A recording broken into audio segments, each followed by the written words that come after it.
RDC, CAA, King of King, alula tellement ba client na ye, akana kozala proche na bango, pona kokubisa masolo, CPLAS na CPLAS, nenga mesana, boye suite ya modernisation, ya piste ya aéroport ya Luano na Lubumbashi, Fly CAA outi ko modifier programme ya vol na ye, kaka pona kotia pio, pe à l'aise ba client na ye. Désormais, horaire de vol les aboyés. Kinshasa Lubumbashi, vol 7 sur 7. Veut dire, semaine mobimba du lundi au dimanche. À partir de 7h45, Gingo, ça la vol na yo na nenga professionnel qui toko. Et bongo Kinshasa Goma, 5 jours et semaine sur 7. À partir de 15h30. Kinshasa Mbujimai, 6 jours sur 7 la semaine. À partir de 8h40. Ah, Fly CAA, Banamboka Batali gauche, Batali droite, yo na yo. Et Siliteo. Kinshasa Kananga, 9h15. Kinshasa Gemena, 9h15. Kinshasa Mbandaka, 14h15. Kinshasa Kindu, 8h juste.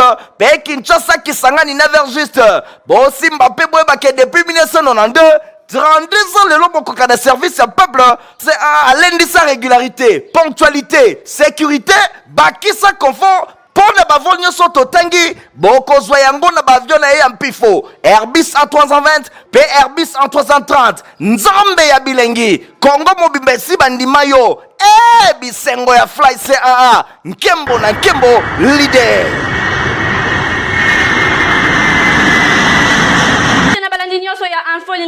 Bonne fête de travail, n'a pas travaillé, il y a République démocratique du Congo. Peut-être font la journée, chef de l'État Félix Antoine Tshisekedi Tshilombo, assis qui visite officielle il y a 3 jours à Paris, n'a point de presse au Animaki et l'ongo na homologue français Emmanuel Macron.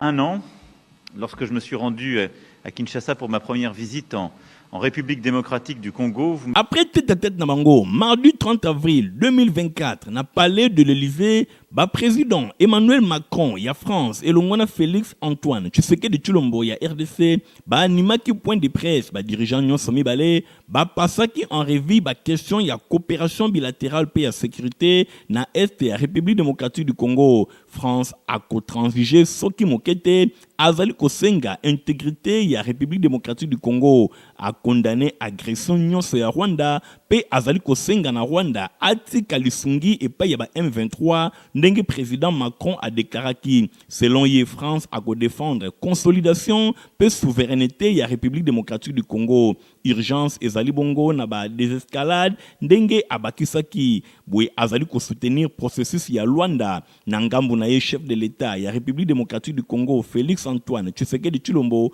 alobi ke amoni ke ba discussion ya lelo ezali lueur espoir oyo ezali ko pointer à l'horizon bakoki ko compter en France oyo akozala pene ya RDC po na kozongisa kimia boye oyo e retenir attention na mingi ezali engagement lisusu ya makasi ya France pene ya peuple congolais surtout na guerre oyo ya agression ezali komemela biso epai ya Rwanda chef de l'État amoni ke kimia oyo eko dépendre mingi na makambo oyo ezali ko salema mingi comme ma développement ya ba opérateur économique français bango bakoki koya koluka ba opportunité pe ko saisir yango na République démocratique du Congo chef de l'État Félix Antoine Tshisekedi Tshilombo alobi azali kosenga investissement pe ba échanges commerciaux entre bamboka oyo mibale ye asepeli vraiment na masolo ndenge eleki na France pambate coopération RDC na France ezali ko se comporter malamu président Macron alobi a abordé ba question nyonso ya coopération na ba domaine ya sécurité pe ya économie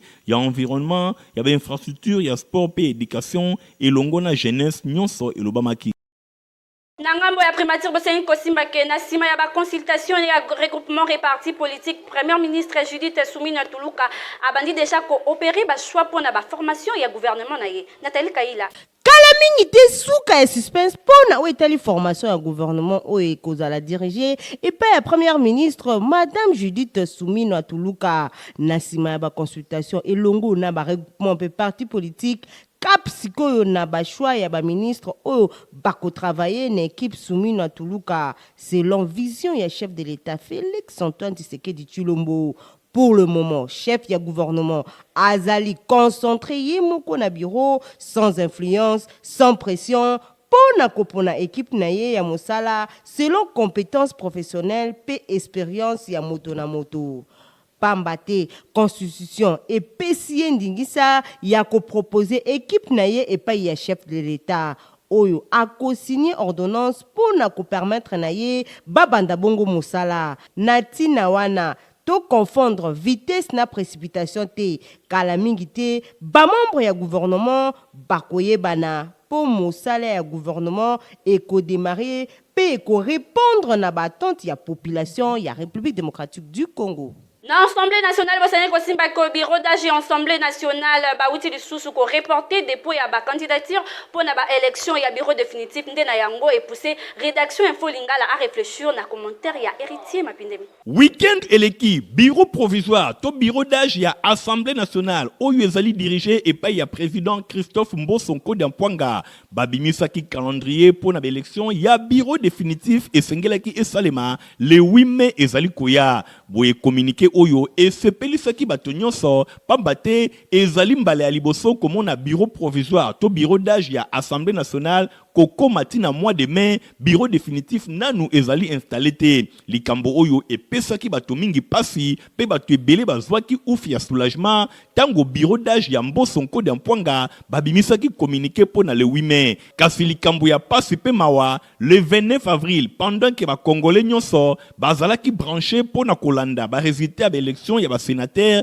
pe ya ba gouverneur bisika na ba différentes provinces ya République démocratique du Congo koyoka communiqué mususu et outi na ngambu ya bureau d'âge oyo Christophe Mbosonko d'Ampwanga azali kosalisa pona kopesa ba raison ezanga tina kolobake batu ebele baza musika bakendaki na ba province pona ba élection ya ba sénateur et sengeli kozela bango pe a reporter ba élection ya bureau définitif à une date ultérieure. Likambo yango et kamwisi ba congolais nyonso bazali komituna Christophe Mbosonko d'Ampwanga azali ko diriger bureau d'âge lokola ndaku topé ligablo na ye ba affaire ya l'état et sengeli ezala diriger sans état d'âme pambate bato nyonso bayebaki déjà que Christophe Mbosonko d'Ampwanga abandai ko bloquer na niveau wana po ayebaki ke akozala candidat ya union sacrée à l'Ekisi R boye tango Vital Kamerhe wakaningini azalaki désigné na ba primaire na bango nde tango wana Mboso abimisi calendrier kasi lokola Biftek ezali nanu na munoko na ye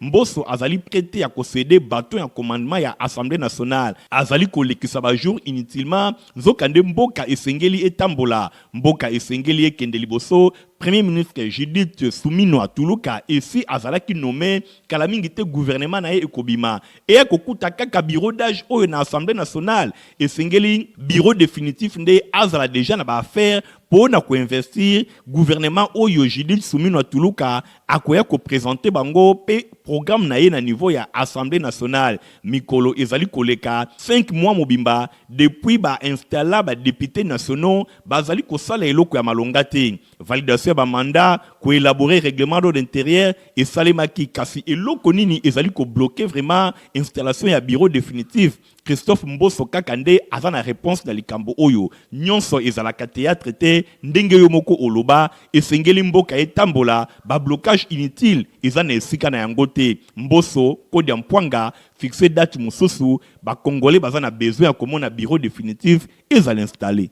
Na cadre ya visite officielle ya couple présidentiel ya RDC na Paris de première dame Denise Nyakero a sololaki na délégation de campus de l'Aisne pe ya campus France ba institution o mibale ba encadra ka ba boursier ya fondation Denise Nyakero na cadre ya partenariat Stéphane Skande héritier mapinemi. En marge ya visite officielle ya couple présidentiel na mboka ya France, première dame Denise Nyakero Tshisekedi a profité ki pona kosolola na délégation ya campus d'Inland pe campus France. Première dame Denise Nyakero Tshisekedi alingaki ayeba évolution ndenge nini ezali kolekana kuna na ba boursier boyebaki ba deux institutions oyo ezali encadré ba boursier ya fondation Denise Nyakero Tshisekedi na cadre ya partenariat ezalaki important pour na distinguer première dame Denise Nyakero Tshisekedi ya kozwa ba information na o etali évolution générale ya ba jeunes étudiants na o etali sous le plan social et pédagogique.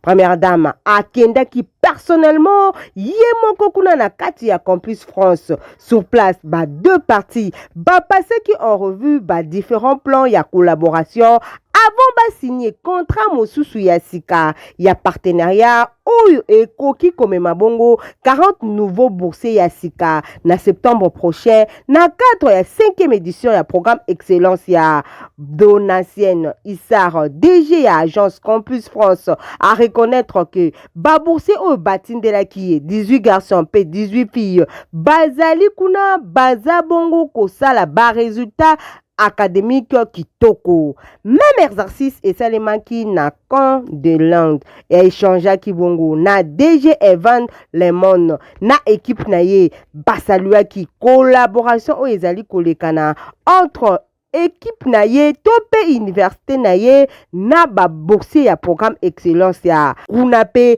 ba résultat na bango ezali bongo kitoko pe satisfaisante esengo pour la première dame ya ko poursuivre partenariat oyo na Delande afin que ba pesa opportunité na ba boursier mosusu. Pour la rappel boyeba ki fondation Denis Nyakeru Tshisekedi batiaki en place académie excellence dénommée Académie internationale de management excellence ya contrat signé na campus de Londres 27 pour la promotion ya liboso baza bongo na Reims na mboka ya France na L3 pe deuxième promotion 13 baza bongo na Kinshasa na B1. Suite à la modernisation ya piste ya Luano na Lubumbashi ndese a modifié horaire ya ba vol na ye na ba différentes villes ya RDC. Bobenga ye fumu ya mapate ya RDC CAA King of King alula tellement ba client na ye akana kozala poste na bango pona kokubisa masolo CPLAS na CPLAS nenga mesana boye suite ya modernisation ya piste ya aéroport ya Luano na Lubumbashi Fly CAA uti ko modifier programme ya vol na ye kaka pona kotia pio pe à l'aise ba client na ye désormais horaire de vol les aboyés Kinshasa Lubumbashi vol 7 sur 7 veut dire semaine mobimba du lundi au dimanche à partir de 7h45 ngingo ça la vol na yo na nenga ba professionnel qui toko et bongo Kinshasa Goma 5 jours ya semaine sur 7 à partir de 15h30 Kinshasa Mbujimai 6 jours sur 7 la semaine à partir de 8h40 ah Fly CAA bana mboka batali gauche batali droite yo na yo et silite oh Kinshasa Kananga 9h15 Kinshasa Gemena 9h15 Kinshasa Mbandaka 14h15 Kinshasa Kindu 8h juste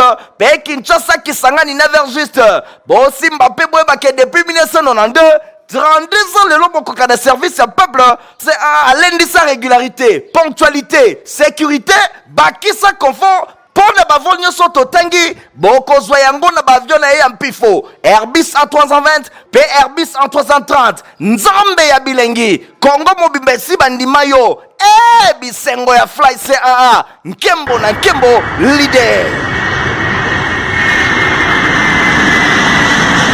Ngambo ya religion boseni kosimba ko séminaire ya balaika CAC Lembagar et silaki dimanche 28 avril 2024 na paroisse ya Lembagar na Kinseso pona mbala oyo évangéliste itinéraire honorable Neron Mbungu ateyaki na thème comment marcher avec Dieu. La dilando apesi ba détail. Pendant 6 jours, Mobimba, Kobando lundi 22 avril, Kino dimanche 28 avril 2024, paroisse CAC ya Lembagar et Yindaki Nandenge ya Kosakanante na Oyo Etali séminaire ya Balaika. Nyonso Elekaki vraiment kitoko, orateur, ezalaki évangéliste itinérant honorable Neron Mbungu Yende Ateaki pendant 6 jours Oyo na paroisse CAC Lembagar 1. Et pas wapi bana nzambe bazalaki vraiment édifié na thème monene ezalaki comment marcher avec Dieu pour na mokolo ya liboso honorable Neron Mbungu évangéliste itinérant atalisaki ke na ibandeli nzambe asalaki moto pe atiaki wana pona kobatela pe kokengela elanga ezalaki occasion pona moto aye bako marcher elongo na nzambe na nyonso wana orateur honorable Neron Mbungu atalisaki polele ke moto nyonso oyo azali kotambola elongo na nzambe akozala wana réussite ekozala na ngambo na ye boye créature moto na mokili akilamaka pona ko vivre libela kasi lokola alingaki kotambola elongo na nzambe te nde makambo ekomelaki Adam na Eve na nsima na bango kolia mbuma. Donc nzambe nanu liboso na makambo nyonso oyo moto azali kosala ndenge évangéliste itinérant honorable Nerombungu atalisaki.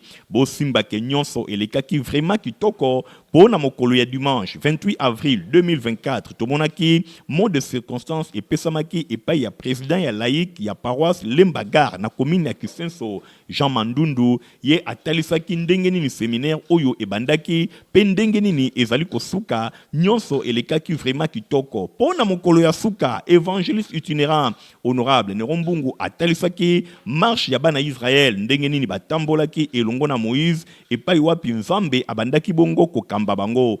Orateur évangéliste itinérant honorable Nerombungu alobaki ke esengeli kosalela nzambe kozala na patience kozala na obéissance pe kotosa makambo nyonso oyo nzambe azali koloba ezali ba principe oyo ezali kosala ke moto ayeba na kotambola elongo na nzambe ko se détacher na yete. Alobelaki mukanda na Exode chapitre 32 verset 1 ateyaki pe na mukanda ya Proverbe chapitre 16 verset 18 epai wapi alobelaki même likambo ya orgueil ezali mabe. Boye honorable Nerombungu évangéliste itinérant ateyaki bana nzambe esengeli kozala toujours à l'écoute du Seigneur. Nyonso wana esepelisaki assistance basepelaki vraiment na ndenge ya kosakana te. Pendant 6 jours oyo assistance azalaki vraiment édifié na maloba kitoko oyo évangéliste itinérant honorable Nerombungu ateyaki bango pendant 6 jours. Na micro ya Info Lingala, coordonnateur ya ba paroisse ya CAC Kisenso Jean Lelo apesaki d'impression na ye par rapport ya déroulement ya séminaire oyo. Ezalaki général kotambola elongo na nzambe tiré na livre ya Genèse 17 le premier verset. Tei banda lendi ino lelo aprotiré atalisi biso makambo ebele koyeba lolenge nzambe azali ba principe na ye lolenge tokoki kotambola na ye pe ba obstacle oyo ezalaka ntango tozali kotambola elongo na nzambe. Lelo achite na kolakisa biso ete toza motuya na miso na nzambe na mokanda ya Esaïe 43 verset 4e kuna Esaïe azali koprofetize ete biso bana na nzambe toza motuya na miso na nzambe esengeli kaka totambolaka elongo na ye tosepeli mingi na nyonso eleki nzambe asungi biso ebandeli katikati te mosuka nzambe azwa lukungu. Merci beaucoup. Nyonso wana ezali kotalisa ke bana ya nzambe bazalaki édifié pendant 6 jours na prédication ya honorable Nerombungu bayokaki vraiment kitoko comment marcher avec Dieu. lokola momesano ya chaque lundi ba personnel ya complexe scolaire et mama pe mabazalaka na kit na bango pona kotika poso na maboko ya nzambe Ladi Landu RT Mapindemi.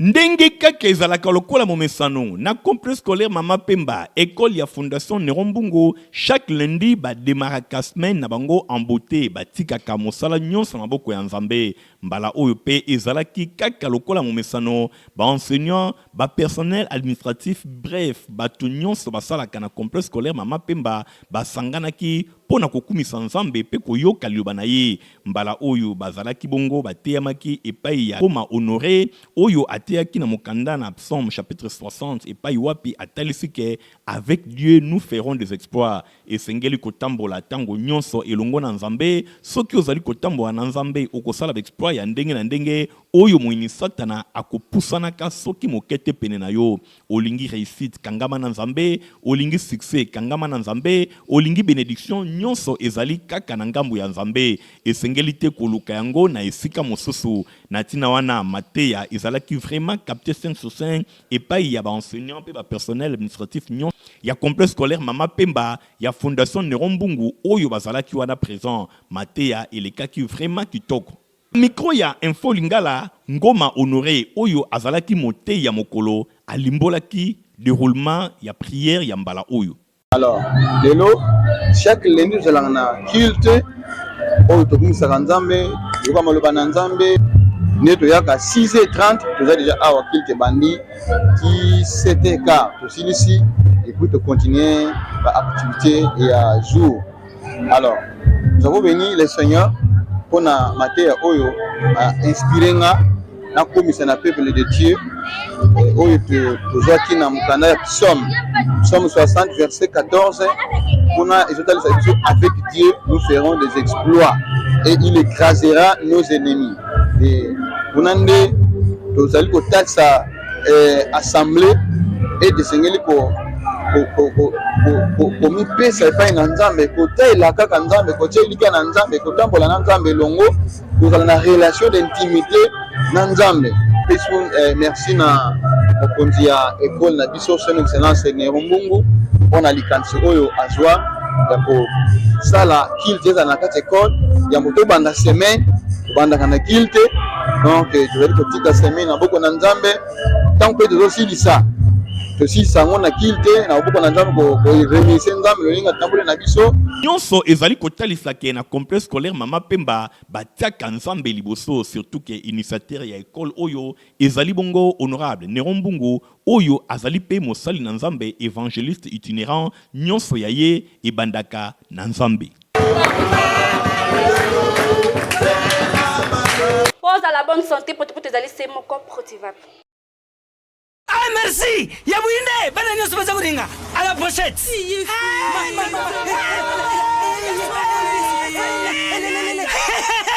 Bouzala Kwarme! Protivap et tonne la protéine et énergie!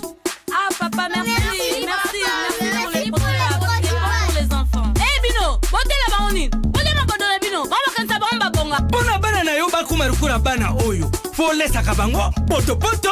Protivap! Et ça va pota pota te! Allez, kamata! Bon appétit! Bana nyeso ba yaka Protivap! Ah bah si kulia ya bango Protivap! Ba bandi ba dansi na bango ya ba bébé pro! Tala! Ba ba yango! Tata kitoko ntoto makachi! Tukana mbimbi! Oyo tukana mbimbi! Makusa! Protivap! Poto poto kitoko pona ba bébé pro! Olingi kolata ba sapato kitoko, place eza c'est moko na 7e rue, place commerciale et pa ya Papa Grave.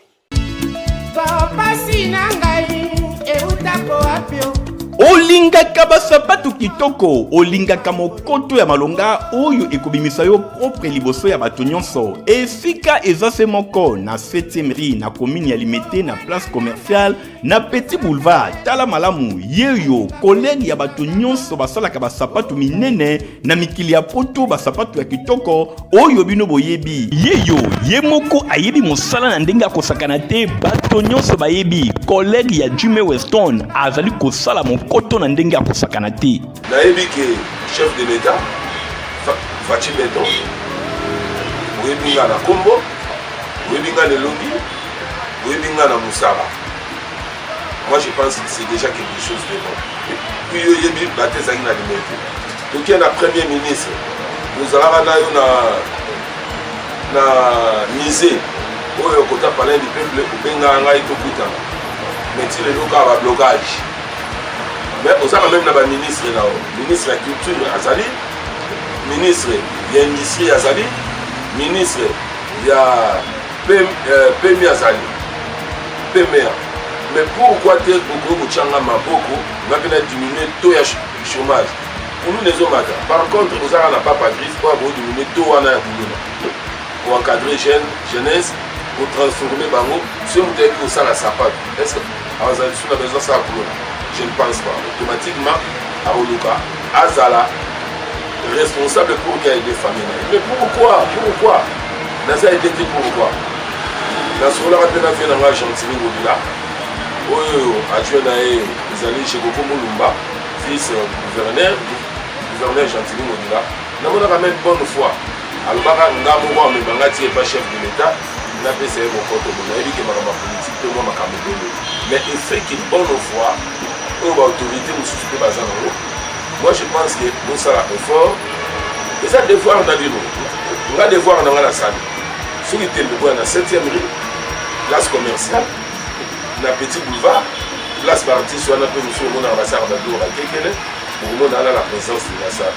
Nous avons bien organisé. Nous avons des candidats, nous avons l'État le but de soutenir Yango na Bimisi. Mais, il faut soutenir un avis.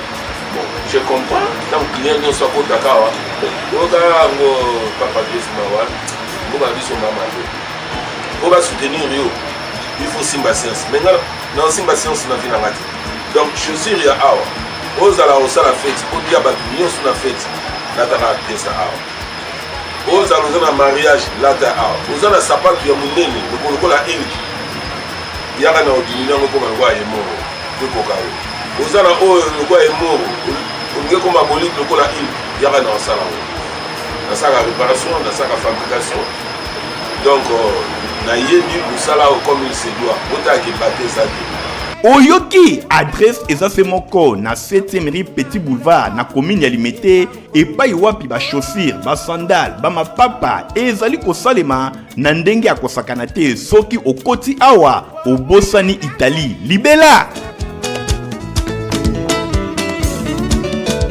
Journal la biso ekomi na suka soki bosepelaki na édition ya lelo boloba merci na Igor Tingi wazalaki na nsima ya caméra supervisée epai ya héritier mapinde mes coordonnées epai ya Stéphanas Kade montage esimbamaki epai ya Fab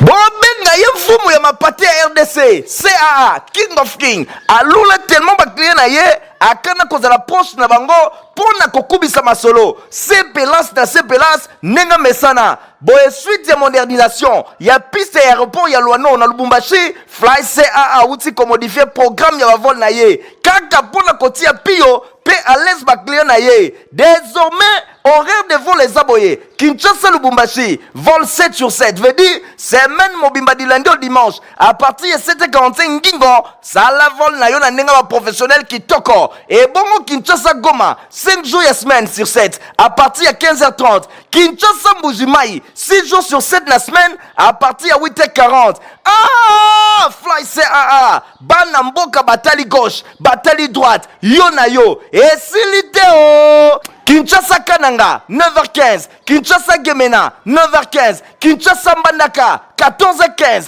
Kinshasa Kindu 8h juste pe Kinshasa Kisangani 9h juste bon Simba pe boyebake depuis 1992 32 ans le lobo koka de service à peuple c'est à lundi sa régularité ponctualité sécurité bakisa confort pour na bavol nyoso totangi boko zwa yango na bavion na ya mpifo Airbus A320 pe Airbus A330 nzambe ya bilengi Kongo mobimba si bandima yo bisengo ya Fly CAA nkembo na nkembo leader